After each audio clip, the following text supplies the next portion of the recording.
अगर ऐसे नफरतबाजों को पकड़ के पागल खाने या जेल में नहीं डाला गया तो देश को ये दंगे में जरूर धकेल देंगे। दोस्तों नमस्कार, मेरा नाम रविकांत भारती है। नूपुर शर्मा जो भारतीय जनता पार्टी की राष्ट्रीय प्रवक्ता है, वह टाइम्स नाउ के टीवी डिबेट में, लाइव डिबेट में मोहम्मद साहब के खिलाफ अनाप शनाप शब्दों का प्रयोग करती है। 6 साल की बच्ची से प्यार करके 9 साल में you having sex with prophet Mohammed ने बोलना शुरू कर दूं मैं। Earth is flat. यह डिबेट हो रहा होता है ज्ञान वापी मस्जिद के ऊपर। पहले ही मस्जिद के अंदर शिवलिंग बता के फव्वारे को इन लोगों ने मुसलमानों की भावनाओं को लगातार आहत किया है। अब जो है जब मुसलमान अपने धैर्य के परीक्षा में वह प्रतिक्रिया नहीं दिया तो उस वक्त उसके धैर्य का परीक्षा लेने के लिए डायरेक्ट इस औरत ने मोहम्मद साहब के नाम यूज करके और अनाप शनाप बात कहा। क्या दोस्तों आप लोगों को पता है कि मुसलमान धर्म में, इस्लाम धर्म में मोहम्मद साहब को मुसलमान अपने परिवार के सदस्य से ज्यादा प्रेम करते हैं और दुनिया में सबसे ज्यादा प्रेम करते हैं मोहम्मद साहब से। सोचिए, सबसे ज्यादा प्रेम करने वाले व्यक्ति के बारे में अगर कोई ऐसी टिप्पणी कर दे तो क्या धार्मिक भावना आहत नहीं होगा? और धार्मिक भावना आहत होगा तो देश में दंगे नहीं होंगे, और जब देश में दंगे होंगे तो क्या देश विकास में जाएगा या देश की संपत्ति नष्ट होगी? अगर देश की संपत्ति नष्ट होगी तो इस औरत के खिलाफ देशद्रोह का मुकदमा होना चाहिए।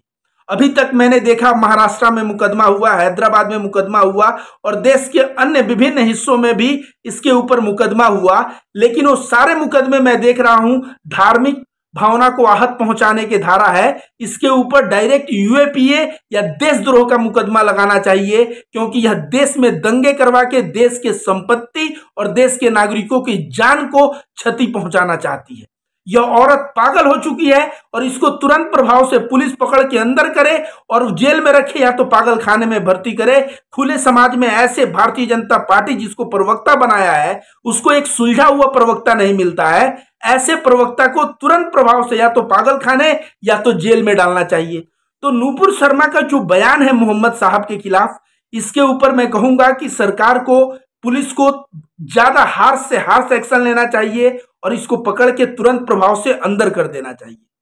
मैं बता दूं, इस देश में मुसलमानों को कभी पाकिस्तान चले जाओ। कल मैंने एक मौलाना साहब का बयान सुना, उन्होंने कहा कि अगर तुम्हें मुझसे समस्या है तो तुम लोग देश छोड़ के चले जाओ। सोचो, दलित पहले से ही आ रहे कह के तुमको देश से भगा रहा है, अब देश के मुसलमान तुमको बाहर भगा रहे हैं। नफरतबाजों, अभी भी तुम्हारी अकल ठिकाने आती है कि नहीं? अकल है कि नहीं? अगर अकल है तो ठिकाने लगा दो, नहीं तो ऐसे विलुप्त हो गए कि नफरतबाजों की प्रजाति जो है ना, भारत देश में देखने को नहीं मिलेगी। यह देश, मैं कह रहा हूं, भारत के हर एक नागरिकों का है, लेकिन सावरकर के जो नाजायज औलाद हैं वे लोग अगर कहेंगे कि ये देशभक्त नहीं है, ये नहीं है, तो मैं कहूंगा वे लोग अंग्रेजों के पिल्ले हैं, अंग्रेजों के जो है चाटुकार किए हैं, उनके पूर्वज भी किए हैं। इसलिए देशभक्ति के बारे में वो न बताएं, देश के असल गद्दार वो हैं। और इस तरह से मोहम्मद साहब के ऊपर टिक्का टिप्पणी करना, इसका मैं सख्त विरोध करता हूं। और मैं कहता हूं दोस्तों आप सभी लोगों से कि जहां भी ऐसा आप पाएं जाके एफआईआर करवाएं, देश में एक एफआईआर करने का मुहिम चलाएं। मैं खुद रविकांत भारती आप लोगों के बीच बता दूं, मैं देखिए यहां पे एप्लीकेशन, मैं खुद यहां पे लिखा था एप्लीकेशन, आप देख सकते हैं एप्लीकेशन है।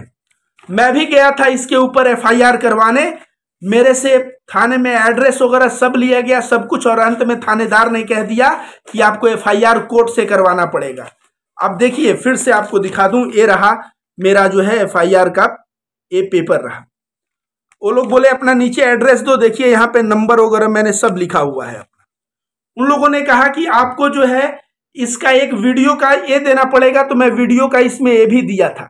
लेकिन देखिए थानेदार ने क्या किया, थानेदार ने कहा कि ये हिंदू मुस्लिम का मामला है, मैं इस केस को लिख नहीं पाऊंगा, तो आपको जो है कोर्ट से जाके लिखवाना पड़ेगा। मतलब अब मैं एसपी के पास जाऊं, 154(2) करूं, फिर 156(2) के तहत कोर्ट से मैं मुकदमा करवाऊं। सोचिए, इतना जो है पुलिस भी जो है इस तरह की हरकत कर रहा है, आप सोचिए।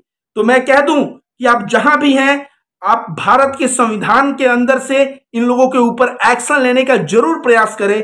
अगर ऐसे नफरतबाजों को पकड़ के पागल खाने या जेल में नहीं डाला गया तो देश को ये दंगे में जरूर धकेल दें। धन्यवाद।